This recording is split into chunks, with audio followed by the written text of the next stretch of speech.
So let me go ahead and introduce the presenter for this class, Alyssa. Alyssa Martinez graduated from Brigham Young University, Idaho in December 2021 in professional studies with 2 certificates in family history research. She currently works as a research specialist at the Family Search Library in Salt Lake City. Most of her genealogical research has been conducted in the Midwest United States, and she is working towards becoming a certified genealogist. So we'll go ahead and turn the time over to Alyssa. Perfect. Thank you so much, Beth. And thank you, everyone, for coming to this webinar today. I'm so excited to discuss immigration strategies to move your research from the United States to where your ancestors originated from. At Family Search Library, we get a lot of questions about immigration. So hopefully after this class, some of those questions can be answered. Today, we're going to discuss the following. Sorry, I forgot to change my slide. We are going to be discussing an introduction to the U.S. immigration, and then we will determine what records in the U.S. we want to research. Next, we'll discuss some tips and tricks to aid you in the immigration research, and then we'll put it together in a case study. Now, this class is on strategy, so I won't be going into detail about finding these records, learning about them, or getting organized in your research. But we do have some classes that we have taught that can help you with this. So in your handout on the last page, I have linked a bunch of classes that if you want to learn more about a specific record type, I recommend you turn to those classes and watch them. But let's go ahead and dive into talking about immigration research. Besides those of us who descend from Native Americans, all of us in the United States do descend from immigrants who came from all over the world. Discovering your immigrant ancestors' origins and their story is essential to connecting with them and understanding who they were and where your family came from. This research can be difficult, but it's well worth the effort to learn about their sacrifices to achieve the American dream. With immigration research, you will likely have these goals, and it's important to think about each of these with your own family and see what you want to work on. Your ultimate goal will probably be to research your immigrants in their homelands. You might be tempted to just jump straight to researching those records in the country they came from.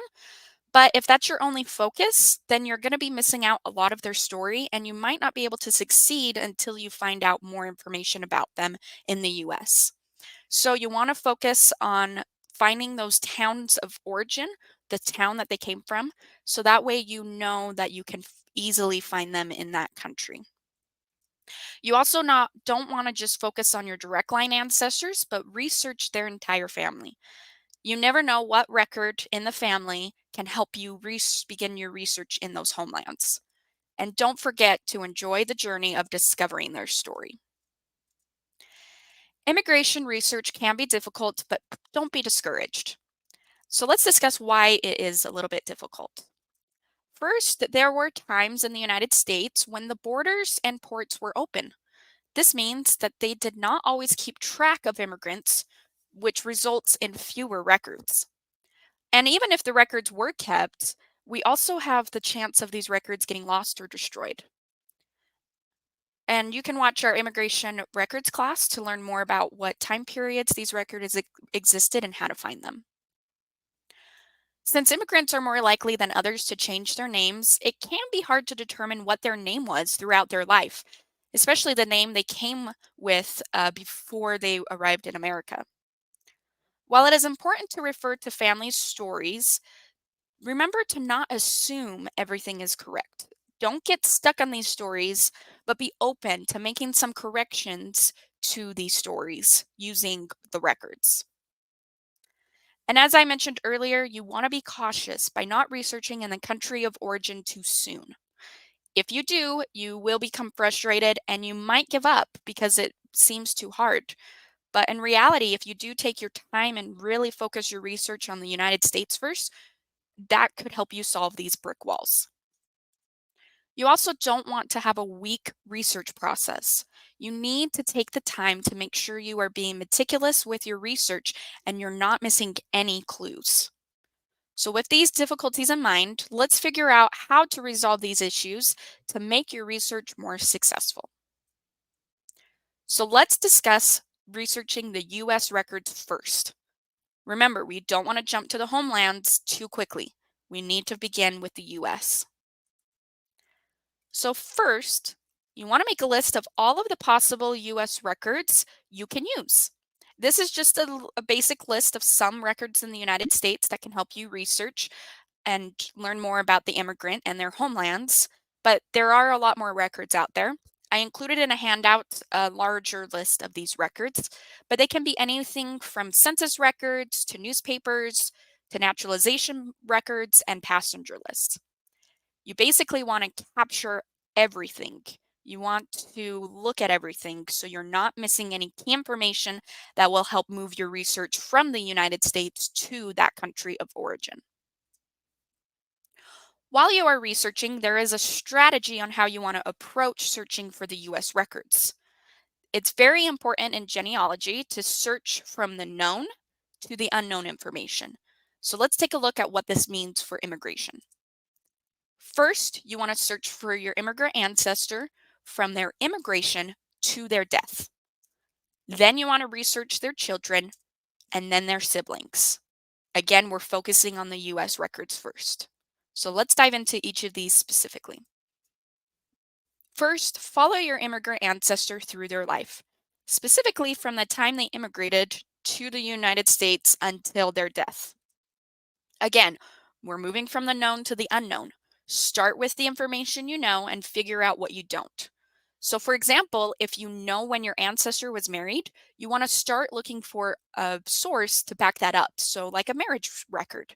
And then you also maybe want to start looking at census records around their time of their marriage. And then, based on the clues from those records, might move you through other records throughout their life up until their death. You don't forget to look at all US records so that you're gathering clues as you go, and make note of any other family members that are in the US because you will research them later. This also includes looking for those that have the same surname, so that way maybe you want to research those that you don't know if they're related or not, but they have the same surname. And don't forget to research their spouse, or if they had more than one spouse, multiple spouses in the United States from the time that they either that spouse also immigrated or when they got married in the United States up until their death. Next, research all of the children of your immigrant ancestor, specifically those who lived through adulthood. You again want to trace each of them until their death and find all of those US records. These records of the children might have clues about their parents' lives and their immigration. And this is especially important if the child was also born in that same country that their parents were and they're an immigrant as well, because then you have multiple immigrants that you could be searching for in both countries. Next, you do the exact same, but you do it with your ancestor's siblings. If you're not quite sure if there's any siblings who also came to the United States, check your ancestors' records, such as their obituaries or census records, to see if there's other relatives mentioned there. And actually, my family was recently successful. We found another sibling of my ancestor, Peter Benz, because of a DNA match. We had no idea that Peter had a sibling in the United States with him, but we found a DNA match that helped confirm that there was a brother who came to the United States as well. So don't forget to check everything to see if there's a possible relative or a sibling with them. It is rare for an immigrant to travel alone, so you do want to be searching for those that are living nearby with the same surname and who immigrated from the same place about the same time as your relative. You need to trace all of those potential relatives through their death and see if there's any connections with your ancestors. Your ancestor might not have a record that lists the town of origin, but maybe one of their relatives does. So now that you know which process to follow, what do you do with what you find? Well, once you find these records, you must evaluate them. And don't just assume you know what it tells you. You need to carefully analyze the entire record by reading all of it. And as you're doing this, there are 4 things that you need to identify: names, dates, places, and relationships. These are very important, and we'll keep talking about it through this whole class. These 4 facts play 2 different roles. First, they will help you identify your ancestor in the United States and ensure you're not researching the wrong person. And then second, having this information about the country of origin will also allow you to begin to research in that country. And if you're missing any of this key information, then you might get your ancestor confused with someone else. So this means you need to know what name they would have gone by in that country. You need an event date in that country. You need a specific place or like a town in that country and relationships that they would have had in that country. Again, I'll keep bringing this up through this class, but you need to make sure you understand the importance of finding all 4. But let's take a look at each of these separately. So first, we need to evaluate the names of in the US records that you find of your ancestor, but their entire family. This will help you research them in the United States, but also in the country of origin. And be aware that misspellings are normal, and also immigrants did change their names. So just be cautious of there might be some misspellings with that. But first, you need to determine the given names and surnames your ancestor used, and also nicknames that they had or might have gone by, and what initials that they had. You also need to be aware of name changes and figure out if some common name changes for that surname from that country of origin they came from. And then you also need to gather alternate spellings of those names and also some of the phonetic spellings of their names. And I'll show you some examples later, but this will help you be able to search for them in records and help you identify if it is your ancestor or not. Next, you need to know all of the dates that occurred in your ancestor's life and then have sources to help back them up. Compiling these dates can help you find those gaps in your research, but also help you know if you found the correct ancestor. It will also help you know what events occurred in the country of origin to help you better identify them once you start that research. So some key dates that you might have are the birth, the marriage, and the death dates. You need to know when they left their home and when they arrived in the United States. And then you need to know important dates of their children, including their birth and marriage dates. And you'll probably have a lot more, but these are just some of the main ones. Then you need to figure out all of the places that these events happened so you know where the records are. And that includes the exact town of their homelands. So you need to know the birth, the marriage, and the death places. But we have a lot of events in between, including the immigration places and all of their different residences and where their children were born and where they were married. Wherever your ancestor was, that's likely where the records are. But also be aware there are boundary changes. So you also need to might be looking in different counties or different jurisdictions than what you might be expecting because of those boundary changes. Or maybe your ancestor just went to the closest courthouse or church, even if it was in a different county. So make sure you're not just looking at that exact location, but kind of looking at the surrounding areas as well. And finally, you need to be aware of the relationships mentioned on these records or the ones that you know about.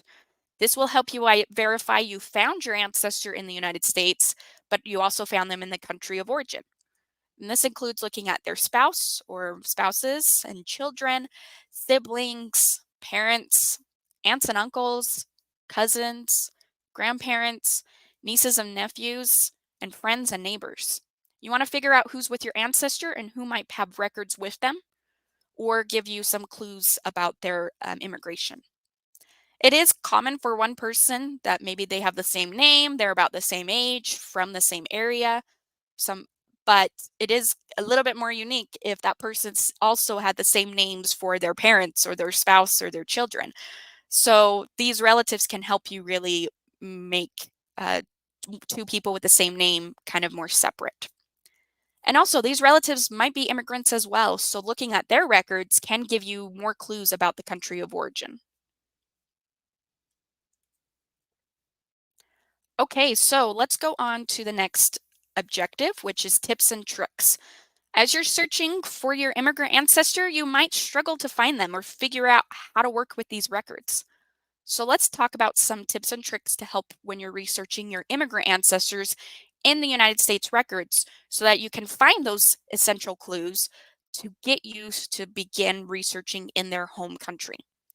And again, if you want to learn more about those records, you can watch classes that we've already taught, but we're just going to be talking about some of the strategy with these records. So let's talk about the research process. If you don't follow this process with any genealogy questions you have, it's going to be a little bit difficult for you and you might not be successful, especially for records that are and research that's a little bit more tricky, like immigration. So let's talk about what the process is. First, you gather your known information, then you plan your research, find those records, and then you analyze the evidence from those records, and that will lead you to your conclusion. So we're going to go through each of these steps in detail. First, gather what you have. The answer you're looking for might be in the records you or someone else already has. They can help guide your research to records that you don't. So you want to make sure you're analyzing everything you have already. That includes sources, those family stories, interviews that you've conducted of your family members, and biographies. What do you know about your ancestor already? What is their story of their immigration? And what do you not know that you hope to discover? And with that, you also want to collaborate with others. This can be done by finding other descendants of your ancestors. You can look at DNA matches, or you can look at the contributors to your ancestor's profile on their public tree, like the family search tree. You just want to basically find all of those distant cousins and collaborate, see what they know, because different things are passed down through different lines. And also, you need to figure out those name variations of your immigrant ancestor. This is a great time to gather those together. But let's kind of look at some of these points a little closer. Let's say I'm researching my immigrant ancestor and I already have the census record. This census record is for 1920 Illinois. And let's take a look at this line. On it, I carefully read every single line, but I'm just going to point out some key information. In here, we can see the Maurer family. We have Jacob, Louisa, and their two daughters, Lena and Emma. And on it, it tells us that the entire family, except for Emma, they immigrated in 1883 and naturalized in 1888. And they were all born in Switzerland, except for Emma was born in Illinois. So based on what we have here, what do we know? Well, the family likely stayed in Illinois or stayed nearby from the time that Emma was born all the way up until the 1920 census.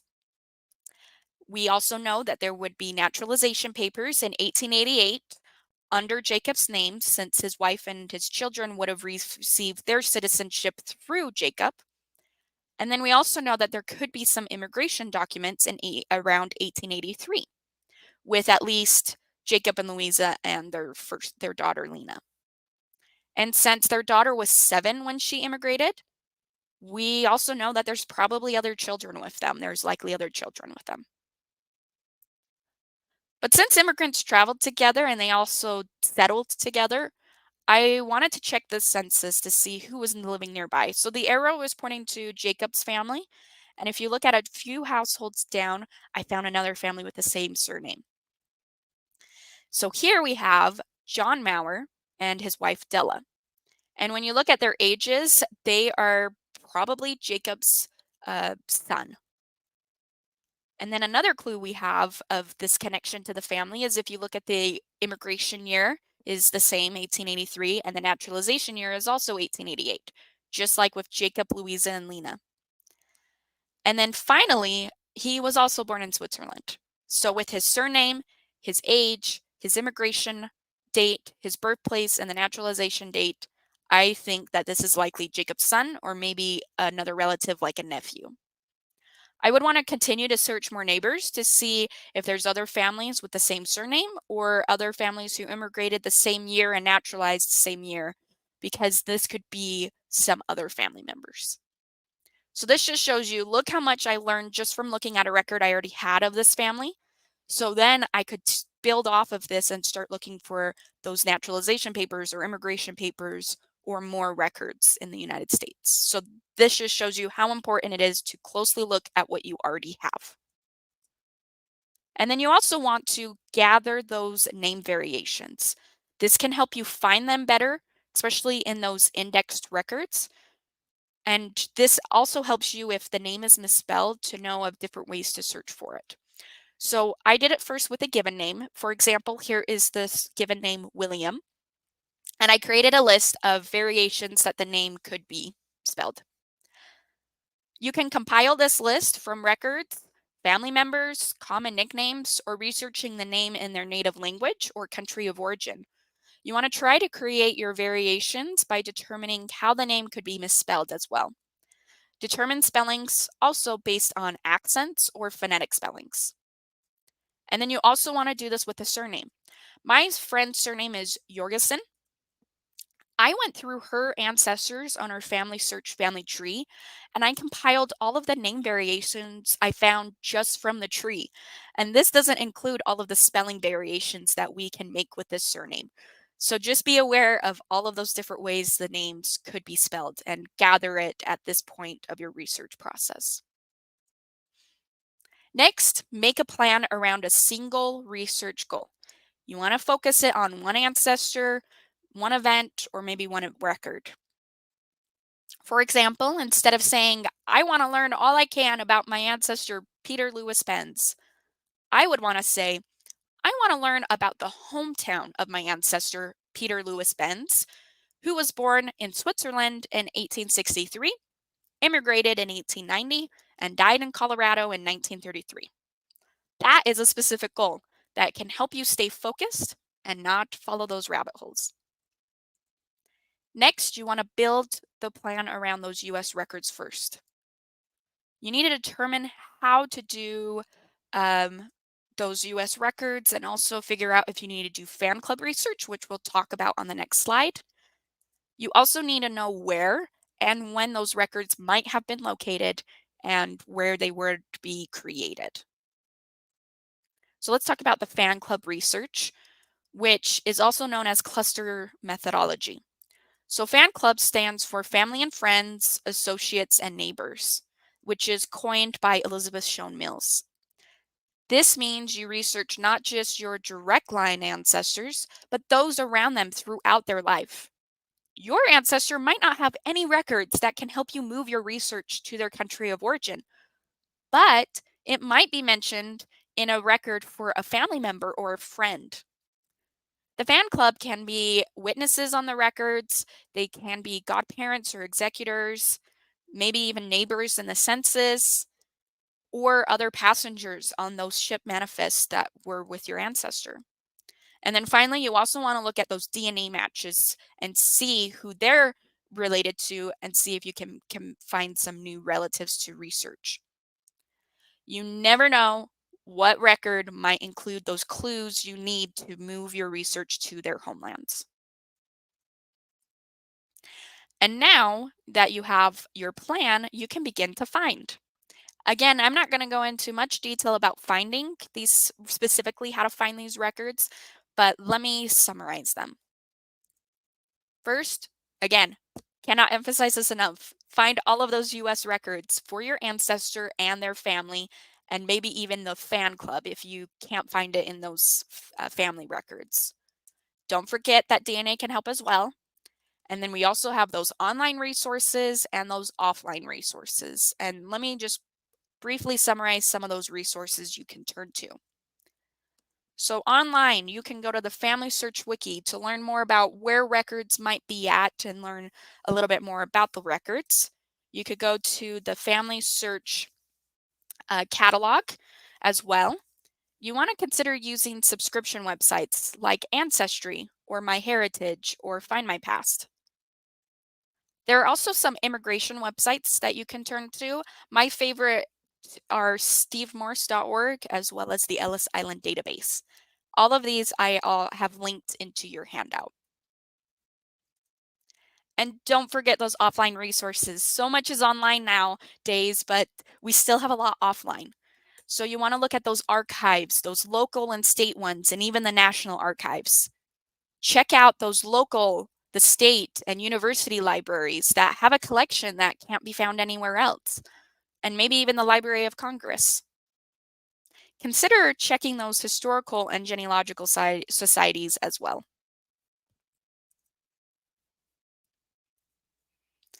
So what's the next step? It's evaluate and analyze.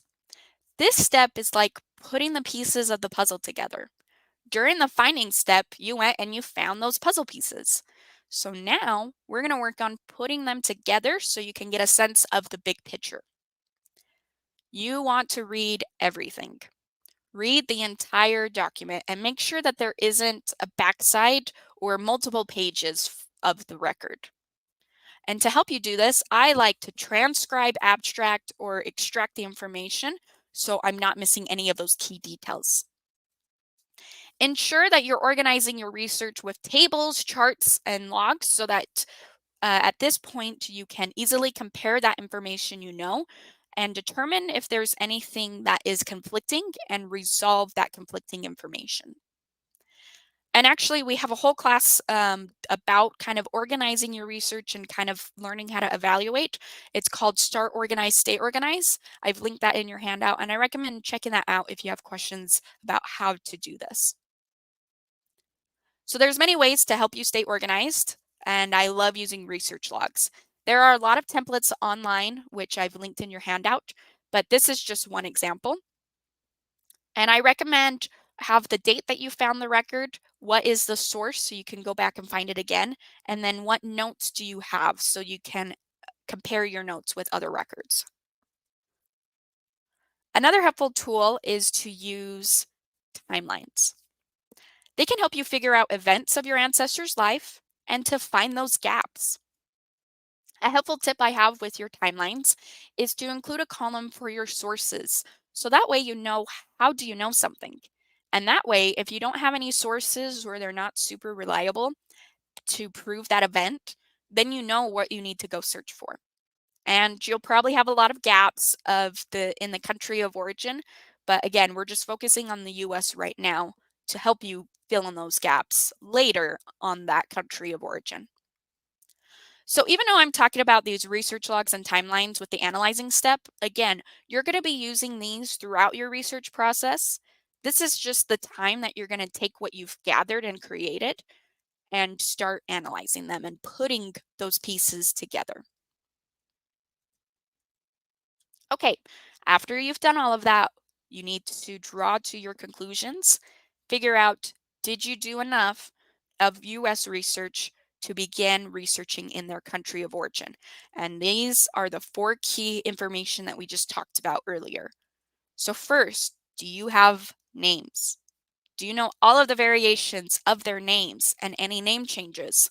Do you know what name they probably went by in their country of origin? Next, dates.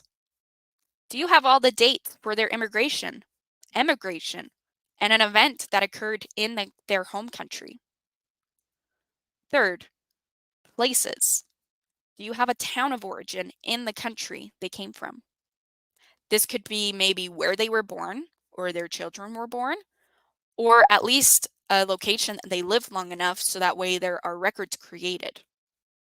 And then finally, relations.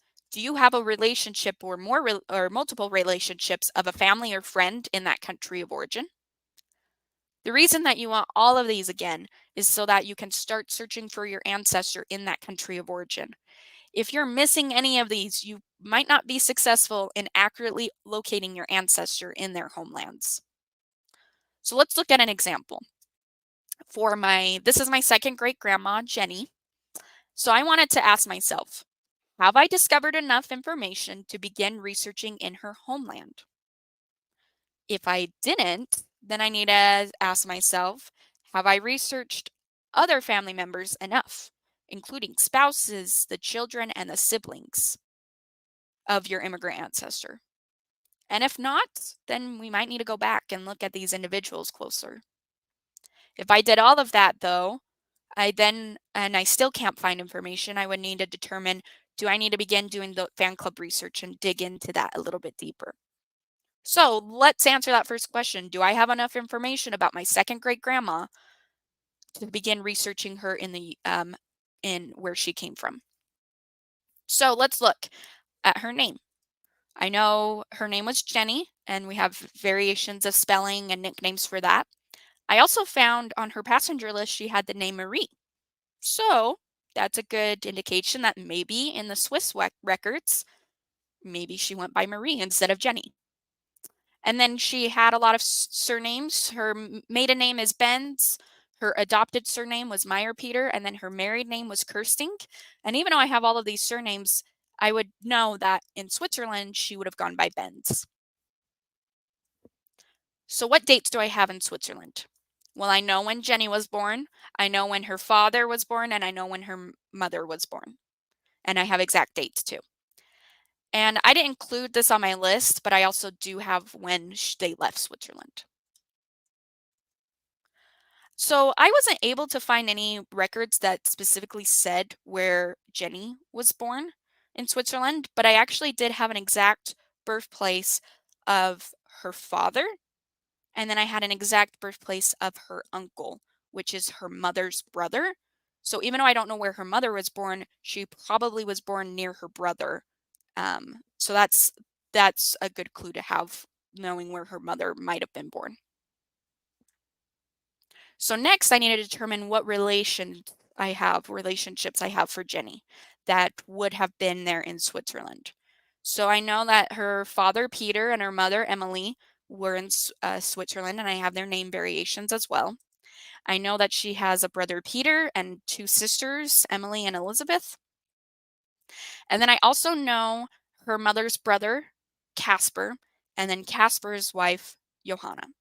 So look, based on all of this, it looks like I do have enough that I could begin to start researching Jenny in Switzerland because I have names, dates, places, and relationships.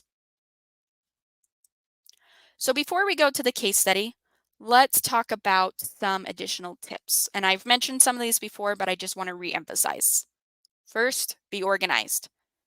If you don't do this, you're not going to be as successful and you're going to research in circles and be really discouraged. Next, work from the known to the unknown. Kind of like what we talked about, you want to research from the immigration through their death and research the children and siblings before you go to the homelands. So research everything in the US, and again, read everything. You don't want to miss any of those important clues. Also consider using DNA if you had an immigrant ancestor who is a little more recent, like within 4 or 5 generations of you. And my family actually recently broke a brick wall with Jenny. Even though we had all of that information on Jenny, it wasn't until we found a DNA match in Switzerland, and who was our fourth cousin, and she was able to kind of help us get some more records from Switzerland. And so don't forget that DNA could help you. You also want to become familiar with traditions and patterns and trends kind of surrounding that ethnic group and other immigrants who came from the same place your ancestor did. You want to research a little bit about that country and get a historical context for both the United States and the country they came from. So that way you know what records might exist and the story of your ancestors. Okay, so now that we have learned about the strategy, let's put all of that together with a case study. This case study is for an immigrant that came to the United States in the 20th century, early 20th century. But just know that the strategy is going to be the same for the 19th century. Just be aware you might run into fewer records and resources, which would require you to do more of that fan club research. But even though you might have to do a little bit more work, you still can be successful. I just wanted to show this case study so that way you can see all of the variety of records that can give you clues about their immigration and their home country, and show you a little bit of how you can organize that process. So first, again, what's the research process? We gather known information, plan your research, find records, analyze evidence, conclude with your results. So let's go through each of these steps as we're going through this case study. So let's gather by introducing you to Nathaniel Johansson. He is actually one of the ancestors of one of my coworkers. So he was born on the 18th of November, 1865 in Sweden. He was married 22 years later to Anna Fredrika Olofsson, and together they had 11 children, all of them born in Sweden. He immigrated sometime after their youngest daughter was born, and Anna ended up dying, and about a year later he married again to Josephine Sophia Flood in 1924 in Utah, and then he died the 7th of November 1935 in Utah. So from this, I will also want to gather name variations. So I just grabbed a piece of paper and wrote down what are some name variations for Nathaniel, different ways it could be spelled. I looked up how it would have been spelled in Sweden, also got some nicknames and initials that maybe he could be found in his records. And I did the same thing. I wrote down different variations of his surname and alternate spellings of Johansson, including that maybe it was Johnson instead of Johansson. So after I gathered what I knew, I also want to look at my plan. If you remember, it is important to know the hometown of your immigrant ancestor and to have a date of an event in there and relationships to help verify that it's the same person that you're searching for. So I have a good idea of Nathaniel's of his a date that happened in Sweden and the dates of his children too. I know a lot of relationships. I know maybe what names he could have gone by, but I want to make sure I'm backing all of that up with sources. But my biggest thing that I'm hoping to find is what place he came from in Sweden. So first we need to determine where is Nathaniel so I know where are the records. So for about 40 years of his life, he was in Sweden. And I don't know exactly when he immigrated, but I know it's sometime after the birth of his last child. And then I know for about 30 years or so, he was in Salt Lake, Utah. So since I don't know a lot about those first 40 years, I can't start searching in Sweden. I'm going to need to start looking around 1904 or later in Utah. So based on what I know, let's think about some records that can help me verify the information I know about Nathaniel, but also find us that hometown, a specific place in Sweden he came from, so we can find those records in Sweden. So this could be census records. I also thought a death and obituary could help us, maybe a naturalization, passenger list, and newspapers. So as I research, I will likely identify more records that could help us, but I usually like to start with about 5 records to begin with and then adjust as I go because I know I will find some clues that can help me spark an idea to go search for another record. So let's summarize what the goal is for this plan. So I'm going to be specific. I want to identify the hometown of Nathaniel Johansson. He was born in Sweden on the 18th of November, 1865, and he died in Salt Lake, Utah on the 7th of November, 1935. So let's look at some of the US Census records. That's where I want to start. So I found him in 3 United States records. I started with the 1930 census since I know he died in 1935. So I started with the one closest to his death and moved backwards. So that way I'm making sure I can verify it's him because I know his death. So you start there and move backwards. So what I love doing with census records is I compile it in a table. So that way it's easier to kind of capture this information. So let's go down this table. So if you look at his name is spelled pretty consistently. We have the variation of SON, SEN. His age is pretty consistent of being born about 1866. We have his occupation was a brickyard laborer throughout his life. Says he was born in Sweden. It said he immigrated in 1905. For the 1920 census, we could see he naturalized about 1913. And then we have the names for his spouse, Anna and Sophia, and then the children as well.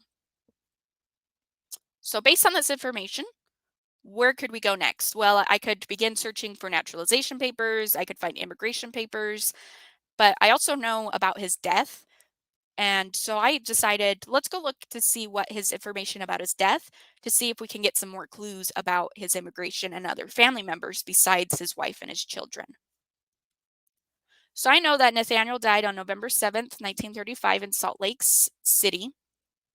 And so I went to Family Search historical records and I searched some indexes and I was able to find this death certificate. On it, it confirmed his name. It told us his birth. Unfortunately, it just said he was from Sweden, born in Sweden, but it gives us his death information as well. So we've confirmed that. It gives us his second wife, Sophia. And then we also get his parents' names, which is excellent. That's so amazing because we had his wife and his children, but that's only from a relationship in Sweden from the time that he was married until they left. So now we actually have some relationships that happened earlier in his life. So finding the names of his parents is excellent. That's such a great find. And then when we're evaluating this, I won't always mention this due to time, but just be aware of those informants. So this is a nice record because it tells us who the informant is, who offered this information. And it's actually Nathaniel's oldest son, Carl. He was 18 when they immigrated. So because of how old he was, I could say that, especially if Nathaniel's parents were still alive, I'm sure Carl, if they were living near each other, he probably might have known them. And so thus would know his name and would know some of this information pretty accurately. But you do want to be cautious too, that just in case if maybe he didn't know, there could be a little bit of error. So just be aware of those informants. I won't talk about them all the time, but just know that that's also an important thing you need to be aware of. So because I found his death certificate, I also wanted to look for an obituary. So I actually found two versions of it, and I found both of these on newspapers.com. And they're both very similar, but I was able to confirm again his birth and his death. And it's great. It gives us more specific than Sweden, but we'll talk about that in a second. I was able to confirm his parents' names and when he immigrated. And it's great. I have more family members. I have some siblings. It tells us he was survived by 3 siblings. Magnus, who actually was in the United States, he was said to have been in Salt Lake as well. And then we have Alfred and Matilda, who are said to still be in Sweden. So that's great. From this, look at us. We're building more relationships, more people that we can help verify we found Nathaniel, both in the United States and also in Sweden.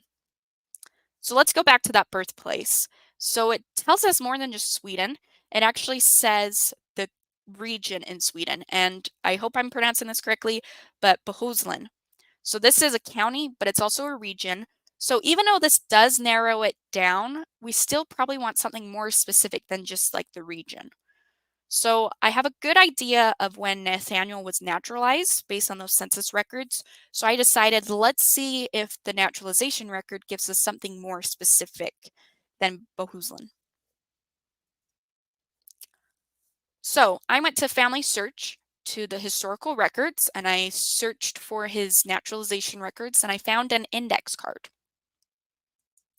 His name was spelled slightly different, the given name, but we did notice that this is a common variation of the name Nathaniel, so I figured this was him. His address also matches the 1910 census, so that's a good clue it's him. His birthplace and birth date also match, as well as he says he arrived in 1905 in Boston, and then it tells us he did naturalize in 1913, and both those dates match the census records, so that's great. So based on this, I'm going to go ahead and take the certificate number, the court, as well as the date of the naturalization, so that way I can go find the actual papers. This is just an index card. It's not telling us everything. So let's go find the naturalization papers. And we have a class on naturalization records you can watch to learn more about finding them. But I went to the Family Search catalog, and based on the court and the date and the certificate number, I was able to find his declaration and his petition. So on it, again, we have when he declared, and it tells us where he was born. And again, it does say Bohuslän. tells us when he left that he left Liverpool, England, and that he arrived in Boston on the 23rd of April, 1905. The ship he arrived on was the ship Arabic.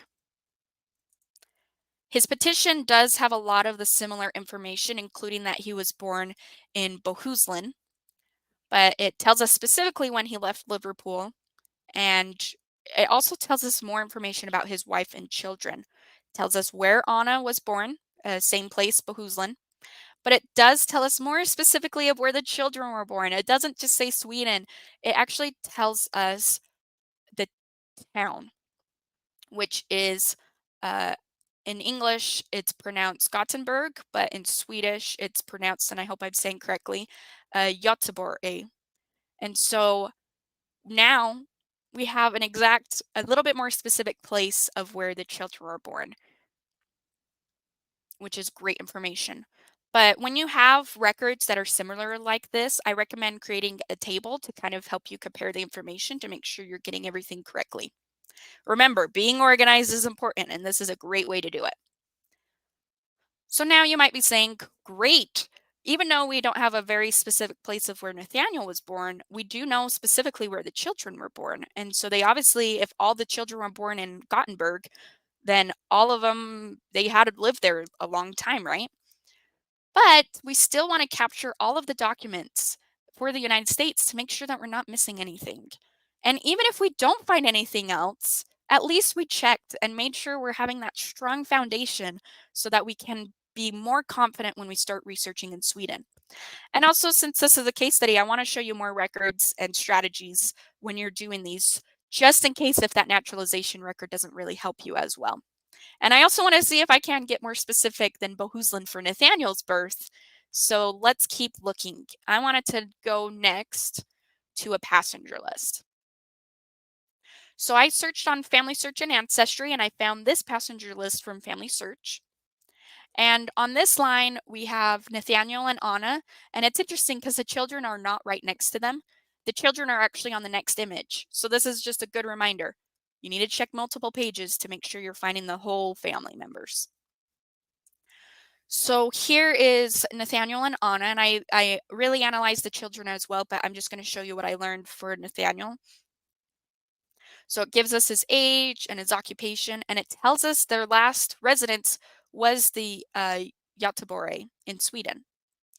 And it tells us that they are going to arrive, their destination was Salt Lake City, and that they actually were joining a friend, Niels. So that gives me a person I can add to my fan club research. As I was searching for that passenger list, though, on Ancestry, I found another one. And I didn't mention this earlier, but in the obituary, it did tell us he served a mission for his church and he went back to Scandinavia. And so here is the passenger list of him coming back home. And so on it, it tells us that when he left Copenhagen and when he arrived in New York, and that he was returning home to Salt Lake City. It also gives us a passport number and when the passport was issued. That is such a great clue. In my original plan, did not say to look for a passport, but this just gave me a great idea to go look for a passport because who knows what information we can find. So this is why it's so important to read everything, because if I didn't, I might have missed what that number was. So let's go ahead and look at that passport. I was able to find this passport on Family Search. I actually want to look at the backside of it first, just because I think it's not as much genealogical information, but it still is helpful to look at. Here we have his physical description. It includes his height, his eye and hair color. It also tells us he had a square chin and a small mouth with a mustache. So that's kind of interesting to read about. It also tells us about a witness, John. So that's another person I would add to my fan club research. And then at the bottom of the passport application, it also gives us his photograph, which is so fun to have as well. So the front side of the application has a lot more information. On it, it tells us his birth. It also tells us his father's name and that his father was born in Bohuslän. And it also lets us know that his father was deceased at this point. tells us when he immigrated from Gothenburg, as well as where he was residing in Salt Lake. Now, if you notice, the birthplace is no longer Bohuslän.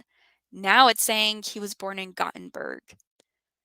So this is a large city in Sweden, so there is a chance that maybe he was in a nearby city and not actually in the main city. But look at that. We found a record that's a little bit more specific than Bohuslän. So if I did not find that passenger list that told me to go look at a passport because it gave us the passport number, I might have missed this record. So I hope that you're seeing how important it is to really analyze these records and making sure that you're finding things that are more specific. I talked to I wanted to verify this, so I talked with one of my coworkers. She specializes in Swedish research, and she said it might be referring to the county of Gothenburg, but if he did at least live there, she said with Swedish research, that is enough information that we could then go start searching for him in Sweden. So that is excellent news. We found enough information of where he came from that we could start looking. But let's keep looking at this passport application. It does tell us about his naturalization, so if we didn't already have it, we could go find it. It lets us know that at this point, since he came to the United States, he had never left the United States before, so we know there's not going to be other passenger list. And it confirms his occupation was a brickmaker. And then it also tells us that he wants to go visit Denmark, Sweden, and Norway for a church mission, and that he was going to be leaving Montreal in 1921.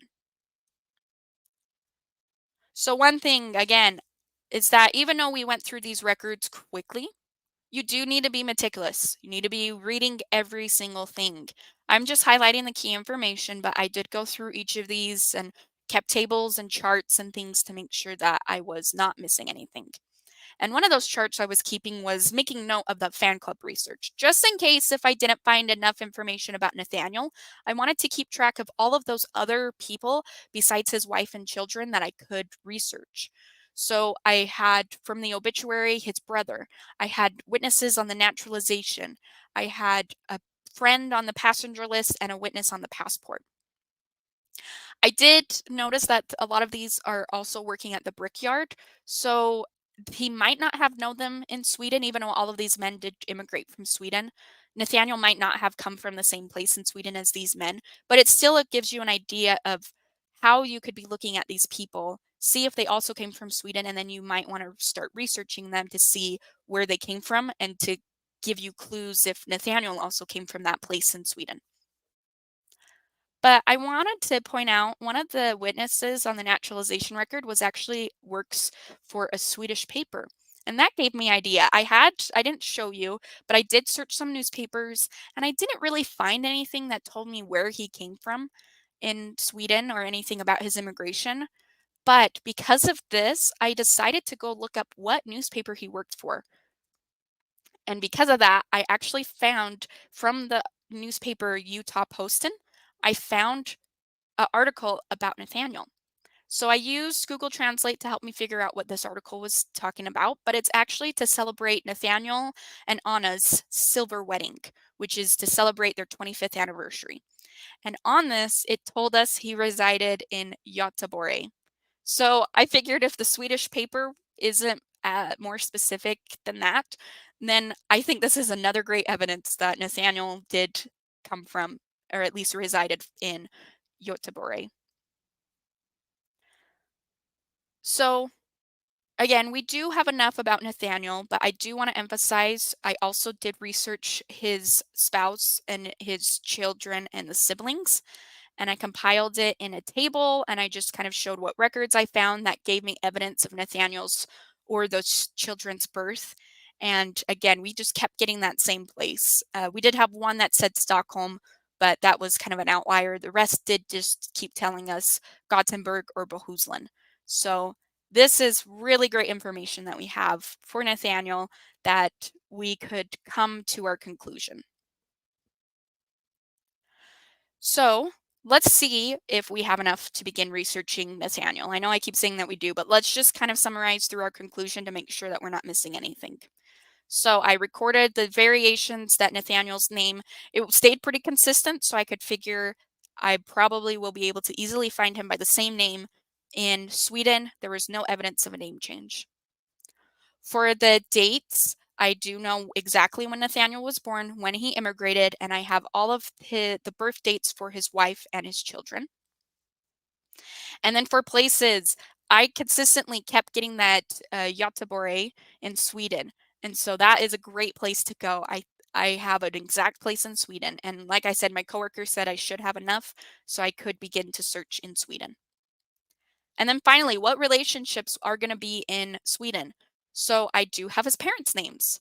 I also have his wife and his children and his second wife. And even though his second wife, she did immigrate from Sweden as well, but there's a chance they might not have had any connection before in Sweden. They might have only met in Utah. But then I also have two brothers and a sister as well. So with just the short time that we have left, this class is titled Finding Your Ancestors' Origin Story. So we can't forget that we can find the story within these records. I would recommend to take time to think about their story, kind of gather some pictures to really illustrate what their story was, what sacrifices they made, the courage they had, and the hope they had for a better future for their family. So let's just summarize this class quickly by Nathaniel's origin story. Nathaniel Johansson was born near or in Göteborg, Bohuslän, Sweden on 18th November 1865 to Johansson Nilsson and Marie Berntsson. He had at least 3 siblings, Magnus, Alfred, and Matilda. This picture is of Göteborg in the 1870s, so this is what it probably looked like when he was a young boy growing into a young man. In 1887, Nathaniel married Anna Fredrika Olafsson, and together they had 11 children, 4 boys and 7 girls. And they actually had 2 sets of twins, twin boys and twin girls. Shortly after the birth of their youngest daughter, the family departed to Sweden on the 7th of April, 1905, and arrived in England. They left Liverpool on the 14th of April and arrived in Boston on the 23rd of April. They traveled on the ship Arabic, which is pictured here. After doing some research on his brother, his Magnus also traveled on the same ship, but 2 years after Nathaniel did. The travel could not have been easy for Nathaniel and Anna, taking their 11 children, ages ranging from an infant to 18 years old. But the family arrived in Salt Lake City in May of 1905, which is the same year this picture was taken, and they began to build their life in America. They unfortunately had 2 children die young, but the rest of their children did live through adulthood, a lot of them getting married and having children of their own. Nathaniel was a brickmaker and Anna was a housekeeper. They lived in various homes as shown in the U.S. federal census records, but they always lived near Salt Lake City.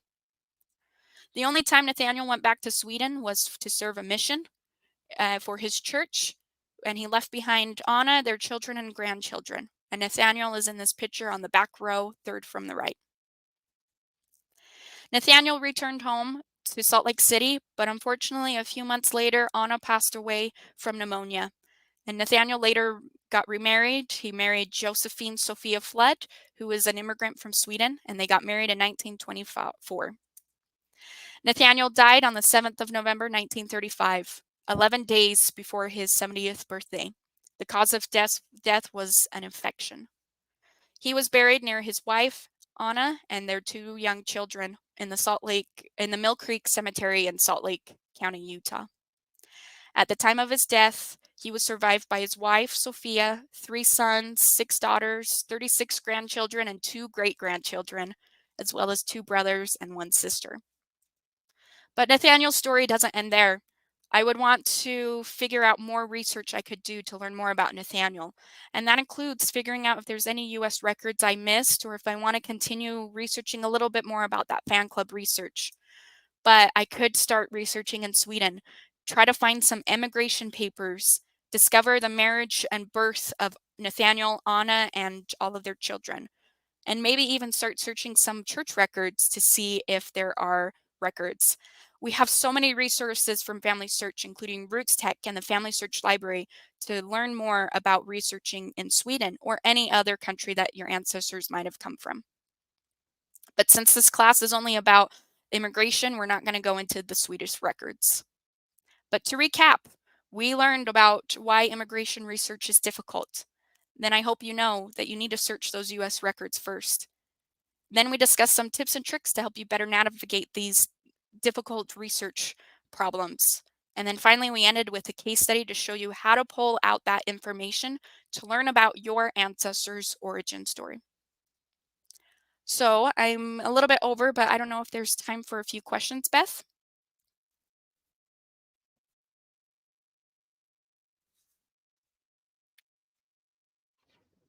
That was a great presentation. Thank you, Alyssa.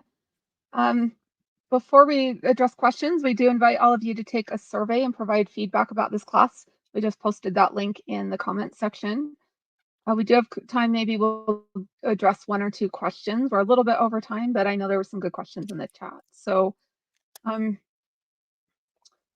well, first question, how do you find name variations? Like you did those great slides where you showed them, but how did you collect those? So I mentioned that I was able to look at other records that I had for that person or other family members. And I also spent some time Googling too. I just kind of Googled what is some name variations of William, and also did name variations of Nathaniel in Swedish.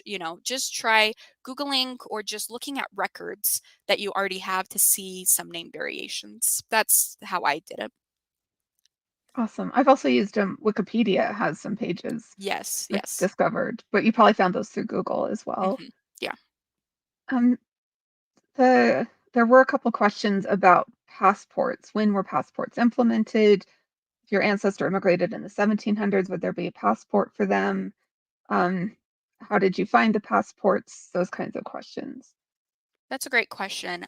So passports, Family Search and Ancestry both have a collection that the passports go from 1795 to 1925. But they are kind of more recent because I know that's at some point in the United States, the law didn't require people to have passports. So Family Search and Ancestry are great places to go first. But I don't know if you have any other suggestions, Beth. I mean, they're a great place. The key to remember with a passport is passports are issued after they become citizens. So you're Yeah. not going to find passports as they come into the country as they immigrate. It's more like they came to the country, then they decided to go home, and they may have requested a passport. Mhm. But those passports aren't really required until the 20th century. Yeah, So they're yeah. and not all immigrants went back to their home country, but some did, so it's always good to be aware that that record could exist. Yeah, definitely look for them. Um, yeah, let's see. And then there have been a couple questions about finding immigration pre-1800. Yeah, so immigration, those colonial immigration records are tricky to find because we did talk about like those open borders, and with the laws, like the United States didn't really require keeping those records. So I think it's around, I think 1820 when we really start getting those immigration records a little bit more. So you're going to kind of struggle with those colonial ones to find records. But again, we have a whole class about immigration records, which I recommend you turn to, but we have great resources from the Family Search Wiki as well. Awesome. I think we've gone a little, like I said, we've a little bit over time, so we're going to go ahead and wrap up. But thank you so much for joining us for today's webinar.